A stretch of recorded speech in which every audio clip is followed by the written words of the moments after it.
Coming up, the OSU homecoming crash suspect appears in court. The ACLU slaps Governor Fallon with a lawsuit. And on the eve of the election, candidates for president of OU Student Government Association make their case. Next on OU Nightly.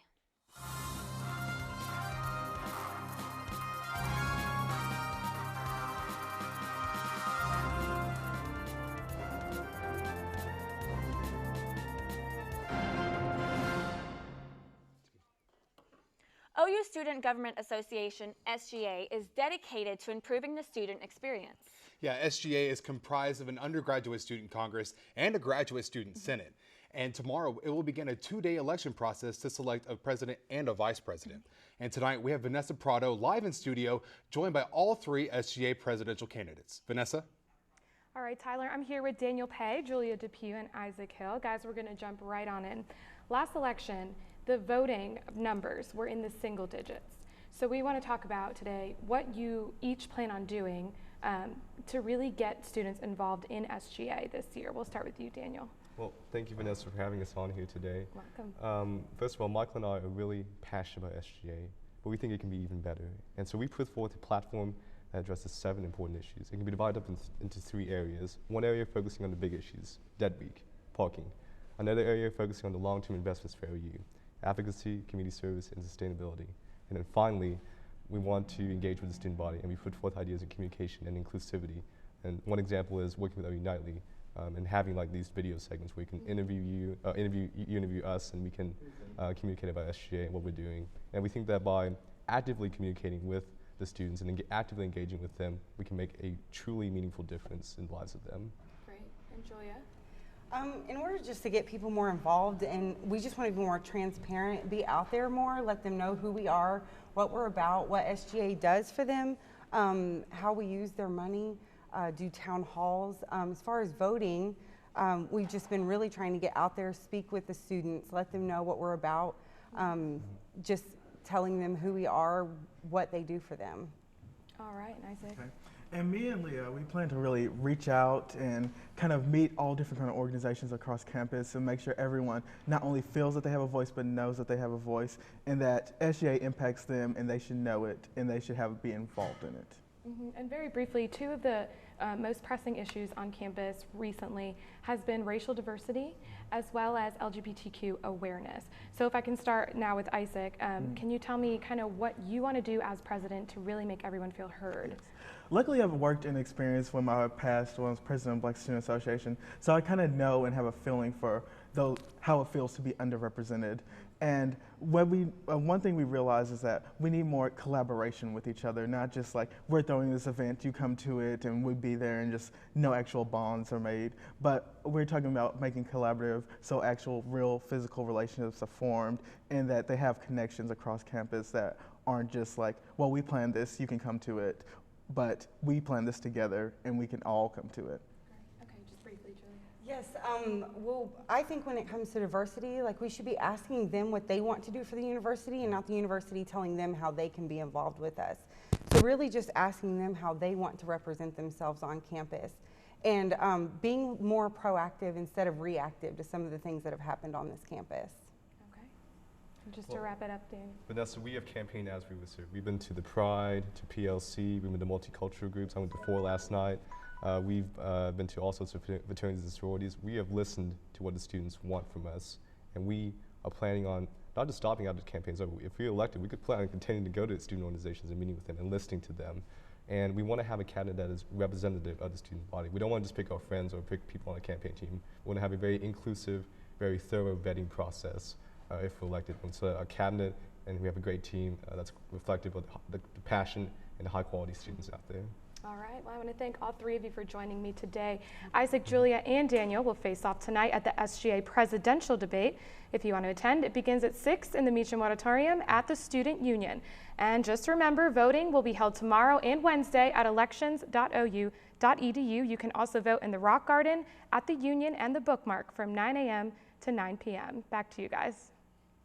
Thanks, Vanessa. OSU homecoming crash suspect Adacia Chambers appeared in court just an hour ago.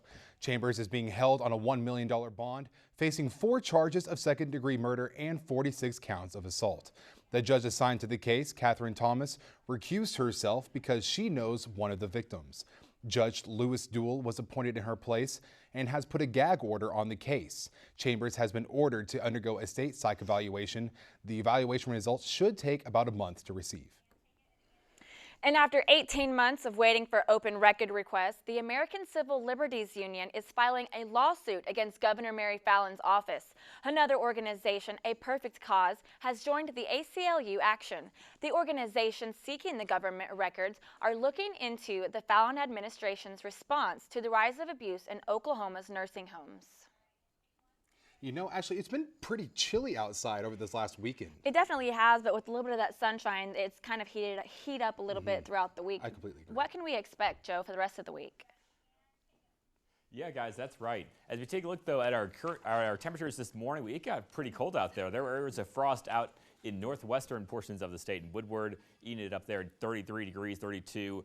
And unfortunately, guys, this is going to be the trend as we head through the work week. By the end of the week, we're going to see those lows in the 30s and those highs in the 50s, definitely starting to feel like fall out there. But right now, again, things really did heat up here. 64 in Oklahoma City, 64 in Norman, and 65 in Lawton. So a perfect fall day across Oklahoma. All of much more on the cooling temperatures, the cooling trend we have in store, and very strong winds coming in here for your Wednesday. We're talking a potential for some severe weather on Wednesday, so that's going to really increase those winds. All much more in the full forecast and break everything down when we return. Back to you guys. Thank you, Joe. An international internet news source is saying that OU is among the most militarized universities in America. Vice News ranks OU 29th out of 100 schools. And among the reasons for ranking, OU offers degrees in public health, preparedness, and terrorism response, and also runs programs on U.S. military bases in Italy and Spain. And still ahead on OU Nightly, a big decision from President Obama on the Keystone Pipeline. Plus, fighting disease for an iconic figure on the prairies.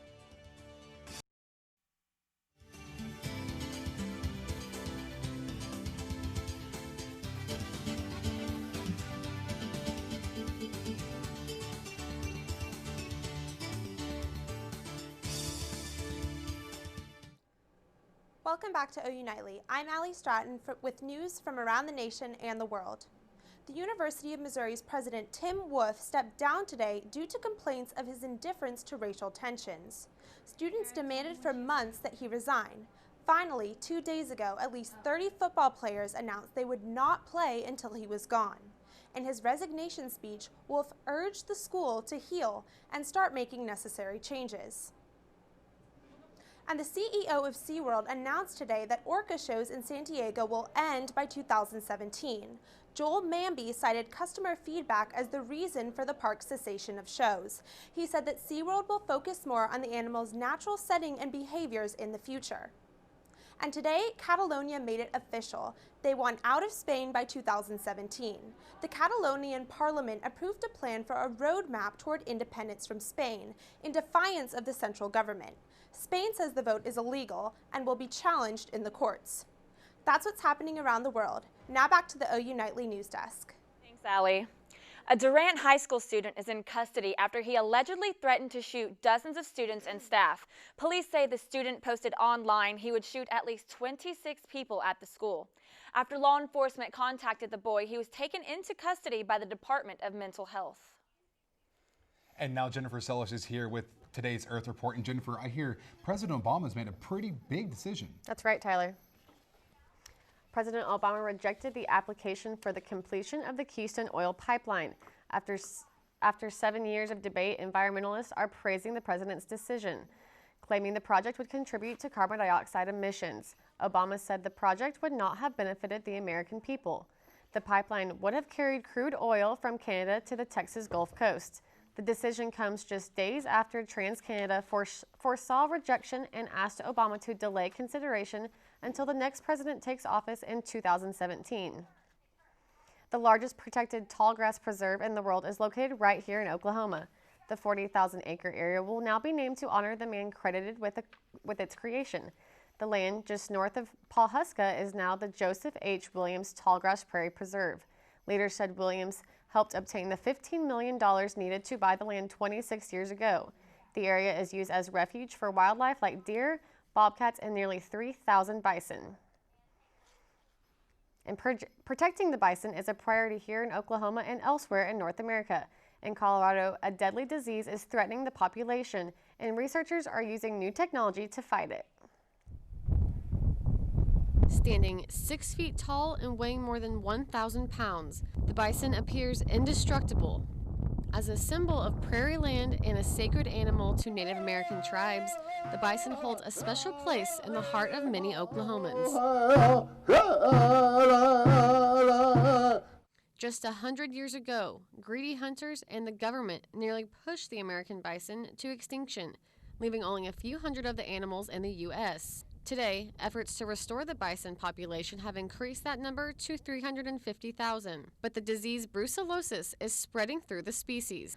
Experts at Colorado State University are using reproduction science to replicate the genetics of healthy bison from Yellowstone National Park.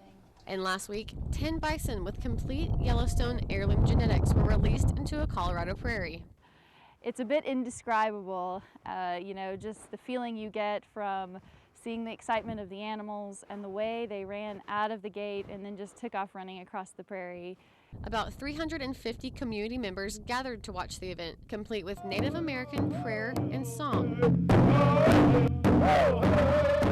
The release comes after nearly a decade of work. Scientists are using high-tech fertility techniques, like special baths for sperm cells and embryos, to get rid of bacteria that causes brucellosis. The project is the first time assisted reproductive technology has been used in wildlife conservation. I'm excited, I'm hopeful, I'm just, filled with pride for the team and what's been accomplished here. Group leaders say the event is just the first step in a long road ahead, but that the success of the reproductive science shows promise for the health of future bison, meaning the massive animal will likely be grazing the prairies for many generations to come. So you guys, that's pretty exciting news. They're just taking those healthy genetics, and it's such beautiful land out there, and now you have these big, beautiful creatures, and it's pretty exciting stuff. I'm really glad to see that they're actually taking the time to do something about this, because I think the bison are such beautiful creatures. Yeah, they really are. We had some in Claremore, and I love watching them all the time. Yeah. Thank you so much, Jennifer. Yep. Thank you. And still ahead on OU Nightly, planes, trains, and brick automobiles. And Joe Puma is here with the weather. That's right, guys. Take a look at our skyline there. Beautiful blue skies. Unfortunately, though, things are going to change. I'm tracking a threat for severe weather coming up on Wednesday, especially for eastern Oklahoma. I'll have much more when we return. Welcome back to OU Nightly. Well, we've been watching this area of severe weather here for the last couple of days. This weekend, the Storm Prediction Center here in Norman put out a 15% area for severe weather. When it's that far out and they already have outlooks for it, you know it's going to be a big day. Right now, we have an enhanced area of severe weather from Missouri, a little bit of Arkansas, and into Illinois area there. That's the area that we're watching for tornadoes. But here in Oklahoma, you can see eastern Oklahoma from Tulsa, McAllister areas there. Those areas could see some damaging wind and hail threats. The tornado threat's really going to be towards the afternoon. Let's time it all out for you, though. Here's Wednesday morning time frame. There's this area low pressure here and a cold front here, warm front moving through before it, bringing us all of that moisture in here. And look at those winds, though. See how tight those isobars are, those pressure lines there? That's really going to bring up those winds. Very, very strong winds coming in here for your Wednesday time frame. By Wednesday afternoon, this cold front is going to move through here, and that's going to where those storms are going to really start up here. It's going to fire along this cold front here and push off to the east. And again, those areas in eastern Oklahoma need to really be weather aware because things can change. Check back with Mandy tomorrow morning, which she will have the latest tomorrow afternoon. And for your Windy Wednesday, though, talking about how strong those winds are going to be, we're talking 25 to 35 mile per hour sustained winds, gusting to 55 mile per hour winds for northern Oklahoma. For central Oklahoma, we're looking same winds gusting to 45 miles per hour and then gusting to 40 towards the Red River there. But again, no matter where you are, it's going to be a very warm day here across Oklahoma. For your overnight lows, though, for tonight, we're looking at those in the 50s and upper 40s. 50 degrees in Oklahoma City, 50 in Norman, and 51 right there in Ardmore. For your highs tomorrow, looking at another warm day as that moisture is going to really come in here, fueling those storms. For your Wednesday, though, looking at temperatures in the 70s, 71 on your in Oklahoma City, 70 in Norman, and 72 right there in Lawton. Now, For your 7-day forecast, we're looking at 70 degrees for your Wednesday or your Tuesday time frame. Then those rain chances move in here. Only a 30% chance for Norman areas, but again, eastern Oklahoma, that's where that risk is really going to increase. And then look at that. Those fall temperatures were coming in here for the later part of the weekend. Lows in the 30s on Sunday night into Monday. So I'm loving these colder temperatures, but that wind. Oh, yeah, you had me that at wind. You can is definitely gonna tell be we're in very Oklahoma strong. with 45 miles an hour for wind. Mm-hmm. That's Where the wind comes Sweeping down the plain. That's right. That's right. Absolutely. Thank you so much, Joe. Absolutely, guys. And Legos is making a splash in Poland. And now we have Hunter with a look at sports. Hunter? Thanks, Ashley. We'll show you the highlights from this week's Rout of Iowa State, and a former Sooner comes off the bench and leads his team to victory. Next in sports. Well, welcome back. The Oklahoma football team will visit the Baylor Bears in Waco in front of a sold-out crowd and the ESPN College Game Day crew this Saturday. But first, they handed Iowa State their 6th loss of the season on Saturday. Let's start with the first play of the OU offense. It's a double reverse flea flicker as Baker Mayfield finds a wide-open Dimitri Flowers streaking down the sideline for the 75-yard touchdown. That makes it 7-3. Now let's go to the third. After play action, Mayfield finds Sterling Shepard, who beats his defender badly for the 74-yard score. That making it 38-9 at this point. It was big plays all night. And finally, in the fourth quarter, Joe Mixon gets into the action, breaking through the line with a 57-yard score there. Sooners win big again, 52-16. That's now 4 straight games of 50 points. I mean, obviously we need to get our run game going. It's just establish the run game first and foremost. It helps you out your passing game. I mean, time possession's never really been our thing so far this year. I mean, we strike pretty quickly and we can score very fast. So, I mean, for us, it's about just holding the ball and manage it and on our own pace. For even more Baylor buildup, be sure to check out Sooner Sports Pad this week. Haley Huey has a preview of tonight's show. Haley? Yes, Hunter, we'll be live right here in Studio D tonight with plenty of football for you. Sooners senior center Ty Darlington will join us on the set alongside his buddy tight end Connor Knight. Mason Prince goes one-on-one with Stephen Parker, and we'll take a look at OU's tradition of using baseball and Halloween to raise money for a great cause. We're on Fox Sports Oklahoma tonight and tomorrow at 5. We'll be here on OU TV right after this newscast. Hunter? Thanks, Haley. As we said earlier, big news from Columbia, Missouri, as the University of Missouri's president, Tim Wolf, stepped down today amidst student-athlete protests. Members of the Missouri football team said they would not play until Wolf resigned, which was endorsed by head football coach Gary Patterson.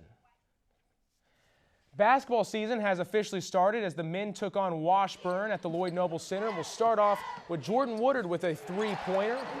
Then the senior guard Isaiah Cousins scores a three of his own, and the big guy Ryan Spangler drains a three-pointer too. The Sooners beat down on the Ichabods 112-62.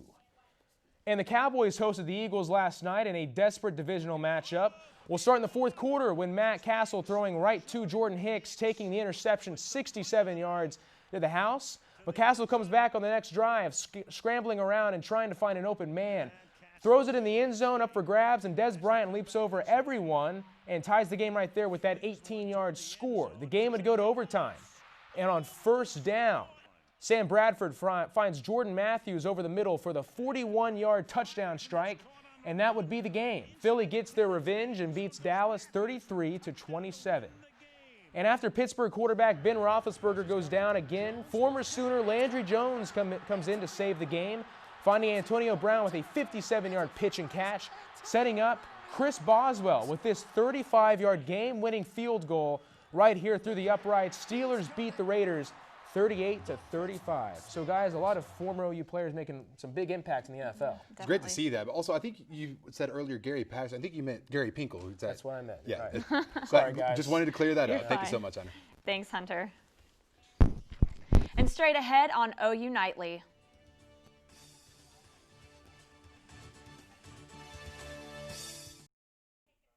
Well, take a look at this. The largest Lego exhibit in Poland has taken over Wroclaw Stadium. Millions of bricks are being used in the exhibition. A giant model of the Titanic using 500,000 bricks stands 3 meters high, 10 meters long, and is the centerpiece of the exhibit. Also featured are hundreds of static, moving, and robotic models, including Star Wars, trains, planes, and monuments. Really interesting to see all those Legos in there, and I love, always love those big old bricks. I love everything that has to do with Titanic, and seeing it in bricks is just really neat to me. Stunning. Yeah. Well, thanks for watching OU Nightly, brought to you by Gaylord College at the University of Oklahoma. And we'll see you back here tomorrow night live at 4:30. Have a great evening. Good night.